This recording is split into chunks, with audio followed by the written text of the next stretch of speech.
Good morning to all. Welcome to my channel గుండె మెడా vlogs. ఈరోజు నటుడు అజిత్ గురించి తెలుసుకుందామండి.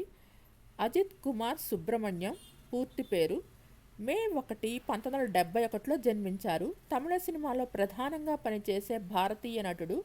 ఈ రోజు వరకు అతను 61 చిత్రాల్లో నటించారు మరియు 4 విజయ్ అవార్డులు, 3 సినిమా ఎక్స్ప్రెస్ అవార్డులు, 3 ఫిలింఫేర్ అవార్డ్స్ సౌత్ మరియు 3 తమిళనాడు స్టేట్ ఫిలిం అవార్డ్స్ అందుకున్నారు. తన నటనా వృత్తితో పాటు అజిత్ స్పోర్ట్స్ కార్ రేస్ మరియు ఎంఆర్ఎఫ్ రేసింగ్ సిరీస్ 2010లో పాల్గొన్నారు. అతను రేస్ కార్ డ్రైవర్ అయ్యారు. ముంబై, చెన్నై, ఢిల్లీ వంటి ప్రదేశాలలో భారతదేశంలోని సర్క్యూట్లో పోటీ పడ్డారు. అంతర్జాతీయ మైదానంలో మరియు ఫార్ములా ఛాంపియన్షిప్లో పోటీపడిన అతి కొద్ది మంది భారతీయులలో అతను ఒకరు. భారతీయ ప్రముఖుల వార్షిక సంపాదన ఆధారంగా అతను ఫోర్బ్స్ ఇండియా సెలబ్రిటీ 100 జాబితాలో 3 సార్లు చేర్చబడ్డారు. అజిత్ తన కెరీర్ను 1990 రొమాంటిక్ డ్రామా ఎన్ వీడు ఎన్ కనవర్లో చిన్న పాత్రతో ప్రారంభించారు. రాజా ఎన్ పర్వయిల్లో విజయం సాధించిన తర్వాత అతని మొదటి ప్రధాన పురోగతి అసై, అజిత్ కాదల్ కొట్టై, కాదల్ మన్నన్ మరియు అవల్ పర్వల చిత్రాలతో రొమాంటిక్ హీరోగా, యాక్షన్ హీరోగా స్థిరపడ్డారు. అమర్ కలం చిత్రంతో ప్రారంభం చేసిన ఎస్జే సూర్య యొక్క వాలీలో అజిత్ కమల సోదరుల పాత్ర పోషించారు. చెవిటి మూగ పాత్ర అతనికి మొదటి ఫిలింఫేర్ అవార్డు లభించింది. అతను విజిలెంట్ ఫిల్మ్ సిటిజన్లో ద్విపాత్రాభినయం చేసినందుకు గాను విమర్శకుల ప్రశంసలు అందుకున్నారు. అతను కెఎస్ రవికుమార్ యొక్క విలన్ 2002లో ద్విపాత్రాభినయం చేసినందుకు కూడా ప్రశంసలు అందుకున్నారు. అక్కడ అతను ఉత్తమ నటుడిగా తన 2వ ఫిలింఫేర్ అవార్డును అందుకున్నారు. 2006లో అతను కెఎస్ రవికుమార్ యొక్క వరలారులో నటించారు. ఇందులో అతను శాస్త్రీయ భరతనాట్యం కళాకారుడిగా 3 విభిన్న పాత్రలను పోషించారు.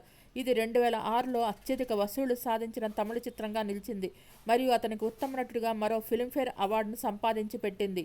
తర్వాత సంవత్సరం అతను 2 రీమేక్ల్లో నటించారు, కిరీడం మరియు బిల్లా. ఈ 2 అతనికి విమర్శకుల ప్రశంసలు అందాయి. అజిత్ తన 50వ చిత్రంగా మంకాతాలో ప్రతినాయకుడిగా నటించారు. ఇది అత్యధిక వసూలు చేసిన తమిళ చిత్రాల్లో ఒకటిగా నిలిచింది. అతని తదుపరి విడుదల బిల్లా తమిళ సినిమా యొక్క మొదటి సీక్వెల్. అజిత్ జర్మనీ మరియు మలేషియాతో సహా వివిధ రేసుల కోసం వివిధ దేశాల్లో కూడా ఉన్నారు. అతను 2003లో ఫార్ములా ఏషియా BMW ఛాంపియన్షిప్లో డ్రైవ్ చేశారు. అతను 2010 ఫార్ములా 2 ఛాంపియన్షిప్లో 2 భారతీయులు అర్మాన్ ఇబ్రహం మరియు పార్థివ సురేశ్వరన్తో కలిసి పోటీ పడ్డారు. అజిత్ తండ్రి పి సుబ్రహ్మణ్యం తంజావూరులో జన్మించారు. పాలక్కాడ్ కేరళకు మూలాలు ఉన్నాయి మరియు అతని తల్లి మోహిని సింధి కోల్కతాకి, పశ్చిమ బెంగాల్కి చెందినవారు. 3 సోదరులు. అజిత్ మధ్య కుమారుడు. అతనికి మరొక సోదరుడు అనిల్ కుమార్ ఉన్నారు. ఎన్ వీడు ఎన్ కనవర్ 1990లో పాఠశాల పిల్లవాడిగా ఒక సన్నివేశంలో కనిపించడం ద్వారా అజిత్ తన నటనా జీవితాన్ని ప్రారంభించారు. ఎస్బి బాలసుబ్రహ్మణ్యం సిఫార్సు ద్వారా అతని కుమారుడు అతని సహ విద్యార్థి. అతను తెలుగు రొమాంటిక్ డ్రామా ప్రేమ పుస్తకం 1993లో మొదటగా హీరో పాత్రలో నటించారు. ఇది ఇప్పటి వరకు అతను ఏకైక తెలుగు చిత్రంగా మిగిలిపోయింది. అయితే చిత్ర దర్శకుడు గొల్లపూడి శ్రీనివాస్ మరణంతో సినిమా షూటింగ్ ప్రారంభమైన వెంటనే ఆగిపోయింది. ఫలితంగా అతని మొదటి ప్రధాన సినిమాగా తమిళ రొమాంటిక్ డ్రామా అమరావతి రిలీజ్ అయింది. ఇది ఆలస్యం కావడానికి ముందే ప్రేమ పుస్తకంలోని భాగాలను చూసిన బాలసుబ్రహ్మణ్యం ద్వారా దర్శకుడు సెల్వంకు సిఫార్సు చేయబడిన తర్వాత అజిత్ సంతకం చేశారు. చిత్ర నిర్మాణాంతరం కార్యక్రమాలకు వెళ్ళినప్పుడు అజిత్ ఔసాక మోటార్ రేస్ కోసం శిక్షణ పొందుతున్న సమయంలో రేసింగ్ గాయం కారణంగా మంచం పట్టాడు. అతను 3 పెద్ద శస్త్రచికిత్సలు చేయించుకున్నారు. ఫలితంగా 1.5 సంవత్సరాలు బెడ్ రెస్ట్ తీసుకున్నారు. ఫలితంగా ఈ చిత్రంలో అతనికి వాయిస్కి నటుడు విక్రమ్ డబ్బింగ్ చెప్పారు. గాయం తర్వాత అజిత్ కోల్పోయిన సమయాన్ని భర్తీ చేయడానికి ఆసక్తిగా సహాయక పాత్రలు పోషించడానికి సంతకం చేశారు. తర్వాతి సంవత్సరాల్లో అతను అరవింద స్వామి నటించిన పాసమలర్ మరియు విజయ్ నటించిన రాజా విన్ పర్వయిల్లో క్యారెక్టర్ రోల్స్ పోషించారు. అతని కుటుంబ నాటకం పవిత్రాలో కూడా కనిపించారు. ఇందులో రాధిక పాత్ర ద్వారా తల్లి ప్రేమను చూపించిన అనారోగ్యంతో బాధపడుతున్న రోగిగా కనిపించారు. రొమాంటిక్ థ్రిల్లర్ అసై 1995లో ప్రధాన నటుడిగా అజిత్ యొక్క మొదటి వాణిజ్యపరమైన విజయవంతమైన చిత్రం. ఆ సినిమా తెలుగులో ఆశ ఆశ ఆశగా రిలీజ్ అయింది. వసంత్ దర్శకత్వం వహించి మణిరత్నం నిర్మించిన ఈ చిత్రంలో అతను సువాలక్ష్మి సరసన ప్రధాన హీరోగా నటించారు. ఇది బాక్సాఫీస్ వద్ద మంచి హిట్ సాధించింది. అతనికి ఉత్తమ నటుడిగా ఫిలింఫేర్ అవార్డుకి మొదటి ప్రతిపాదనలు అందుకున్నారు. తర్వాత అతను ప్రశాంత్ మరియు పూజా భట్లతో కలిసి కల్లూరి వాసలలో కళాశాల విద్యార్థిగా నటించారు. అజిత్ యొక్క రెండవ విజయవంతమైన చిత్రం జాతీయ అవార్డు గెలుచుకున్న కాదల్ కొట్టై ప్రేమలేఖ తెలుగులో. ఇందులో అజిత్ మునుపటి ప్రాజెక్ట్ వాన్మతి యొక్క దర్శకుడు అగతియన్తో తిరిగి కలిశారు. ఈ చిత్రంలో అతని సరసన దేవయాని జతకట్టింది. హీరా రాజగోపాల్ సహాయక పాత్రలో నటించింది. 1997లో అజిత్ నటించిన 5 సినిమాలు పరాజయాలు పొందాయి. అదే సమయంలో అతను సినిమా పంపిణీ వ్యాపారంలోకి ప్రవేశించారు మరియు ఫలితంగా నష్టాలను చవిచూశారు. మోటార్ రేసింగ్లోకి రెండవసారి ప్రవేశించిన తర్వాత అజిత్ వెంకట ప్రభు దర్శకత్వం వహించిన మంకాదా అనే చిత్రానికి సంతకం చేశారు. ఇది అతని 50వ ప్రాజెక్టు. ఈ చిత్రంలో అతను వినాయక్ మహాదేవన్ అనే పూర్తి నిడివి ప్రతికూల పాత్రలో కనిపించారు. డబ్బు కోసం ఆపేక్షతో సస్పెండ్ చేయబడిన పోలీసు అధికారి. అతని నటన మరియు తమిళ చిత్రసీమలో స్టీరియో టైప్ హీరో ఇమేజ్కు బద్దలు కొడుతూ నెగిటివ్ షేడ్ ఉన్న పాత్రను చిత్రీకరించాలని అతని నిర్ణయం విమర్శకులచే ప్రశంసించబడింది. సిఫీ మరియు రెడిఫ్ నుండి సమీక్షకులు ఈ చిత్రాన్ని అవుట్ అండ్ అవుట్ అజిత్ చిత్రంగా పేర్కొన్నారు. అజిత్ వల్ల మాత్రమే ఈ సినిమా ఆడింది. నటుడి నటనపై ప్రశంసలు కురిపిస్తూ అతను సిరిల్లా మంచు ఉన్న వ్యక్తి సగటు మరియు దౌర్జన్య కాపుగా రాక్ చేశారు అని పేర్కొన్నారు. అతను భావోద్వేగం లేని చెడ్డ వ్యక్తిగా పరిపూర్ణత సాధించాడు అని పేర్కొన్నారు.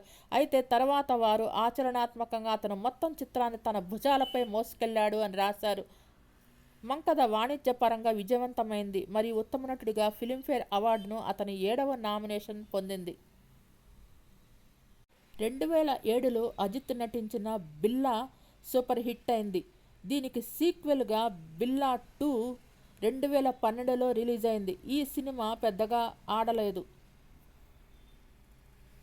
Ajit Amitabh Bachchan Pink cinema remake అయిన నెర్కొండ పార్వైలో నటించారు. 2022లో అజిత్ మళ్ళీ వినోద్తో కలిసి వాలిమైలో నటించారు. ఇది విమర్శకుల ప్రశంసలు అందుకుంది. మరుసటి సంవత్సరం 2023లో వారు బ్యాంక్ హీస్ట్ థ్రిల్లర్ తునివి కోసం కలిసి పనిచేశారు. దీన్ని బోనీ కపూర్ నిర్మించారు. దీనికి గిబ్రాన్ సంగీతం మరియు నేపథ్య సంగీతం అందించారు. 1990 చివర్లో అజిత్ సర్క్యూట్ 9000 పేరుతో తన సొంత చలనచిత్ర పంపిణీ సంస్థను ప్రారంభించారు. 1998లో అతను వ్యాపారాన్ని మూసివేస్తానని మరియు భవిష్యత్తులో చిత్రాలను నిర్మించడం, పంపిణీ చేయడం లేదా దర్శకత్వం వహించడం మానుకుంటానని ప్రకటించారు. అజిత్ స్వీయ పరిశుభ్రత మరియు పౌర స్పృహను ప్రోత్సహించడానికి, పట్టణ విస్తరణ సమస్యలను తగ్గించడానికి అతని తల్లిదండ్రుల పేరు మీద లాభాపేక్ష లేని సంస్థ మోహిని మణి ఫౌండేషన్ను స్థాపించారు. 2004లో తమిళనాడులో నెస్కేఫీ బ్రాండ్ అంబాసిడర్గా అజిత్ సంతకం చేశారు. అప్పటి నుండి అతను ఎటువంటి వాణిజ్య ప్రకటనలో కనిపించకుండా లేదా ప్రచారం చేయకుండా వెండితెరకే పరిమితమయ్యారు. అజిత్ యుఏవి డ్రోన్లపై మక్కువ ఎక్కువ. ఇటీవల అతను మెడికల్ ఎక్స్ప్రెస్ 2018 యుఏవి ఛాలెంజ్ కోసం మెడ్రాస్ ఇన్స్టిట్యూట్ ఆఫ్ టెక్నాలజీ ద్వారా టెస్ట్ పైలట్ మరియు యుఏవి సిస్టమ్ సలహాదారుగా నియమించబడ్డారు.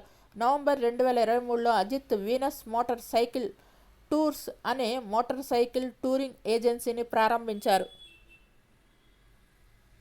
పోర్షే 992 GT3 కప్ కేటగిరీలో FIA 24H సిరీస్లో అజిత్ కుమార్ తన స్వంత కొత్తగా ఏర్పడిన జట్టు అజిత్ కుమార్ రేసింగ్తో అరంగేట్రం చేయబోతున్నారు. ఇది 15 సంవత్సరాల విరామం తర్వాత అతను తిరిగి రేసింగ్కి రావటం ఆశ్చర్యం కలిగిస్తుంది. అతను ఫాబియన్ డఫియక్స్, మాథ్యూ డెట్రీ, కెమెరాన్ మెకలయాడ్తో కలిసి ప్రదర్శన ఇస్తారు.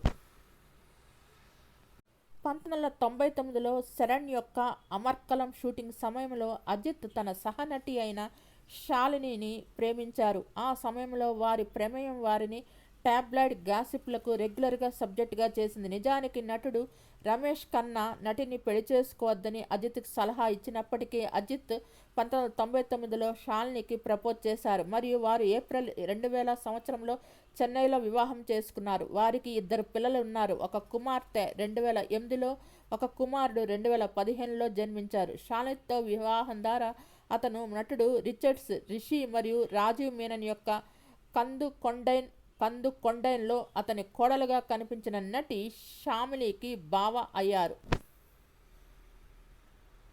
సికింద్రాబాద్లో పుట్టి పెరిగిన అజిత్ 10వ తరగతి వరకు మాత్రమే చదివినా అనేక భాషల్లో అనర్గళంగా మాట్లాడగలరు. తెలుగు, తమిళ, కన్నడ, మలయాళంతో పాటు ఇంగ్లీష్ పరిజ్ఞానం కూడా అజిత్కు ఎక్కువే. ఒకప్పటి టాప్ హీరోయిన్ శాలినిని 2000 సంవత్సరంలో పెళ్లి చేసుకున్నారు. 40 ఏళ్ల వయసు దాటి జుట్టు మొత్తం తెల్లబడినా ఏమాత్రం రంగు వేసుకోకుండా అలాగే హీరో పాత్రలు పోషిస్తున్నారు. అయినా కూడా అజిత్కి ప్రేక్షకుల ఆదరణ అదే స్థాయిలో ఉంటోంది. 3 సార్లు ఫిలింఫేర్ బెస్ట్ యాక్టర్ అవార్డులు పొందిన అజిత్ గురించి చాలామందికి తెలియని విషయం, అతడు దేశంలోనే అత్యుత్తమ డ్రైవర్లలో ఒకరు. 2004లో బ్రిటిష్ ఫార్ములా తీర్ సీజన్లో ఫార్ములా 2 రేసింగ్ డ్రైవర్గా పాల్గొన్నాడు. దేశంలో అత్యుత్తమ డ్రైవర్లో 3వ స్థానం పొందారు. రేసింగ్లో పాల్గొనాలనే ముందు బైక్ మెకానిక్గా జీవితం ప్రారంభించారు. ఒకసారి ప్రమాదం జరగడంతో తర్వాత పలు వ్యాపార ఏజెన్సీలకు ఆయన మోడలింగ్ చేయాల్సిందిగా కోరాయి. అటు నుంచి 1992లో ప్రేమ పుస్తకం అనే తెలుగు సినిమాలో నటించారు.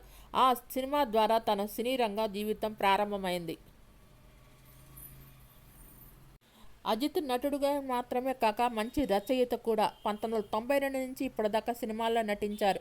కుమార్ ఇండియాలోని సికింద్రాబాద్లో పుట్టి ఒక తెలుగువాడిగా అయి కూడా తనకి చిన్నప్పుడు తమిళ్ రాదు. అయినప్పటికీ సినిమా హీరోగా, తమిళ హీరోగా తమిళ్లో మంచి పేరు తెచ్చుకున్నాడు. అజిత్ నటించిన పలు తమిళ సినిమాలు మన తెలుగులో కూడా రిలీజ్ అయ్యాయి. వాటిలో ముఖ్యమైనవి ఆశ ఆశ ఆశ, వాలి, ప్రేమ పుస్తకం,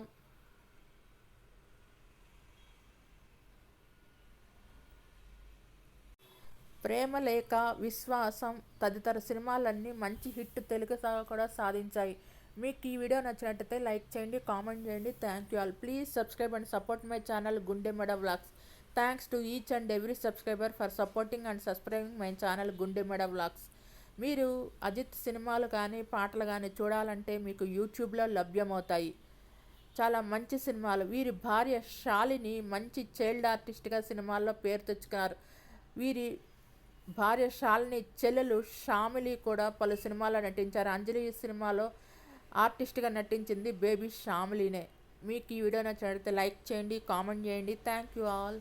please subscribe and support my channel Gundemeda vlogs. Thanks to each and every subscriber for supporting subscribing my channel Gundemeda vlogs.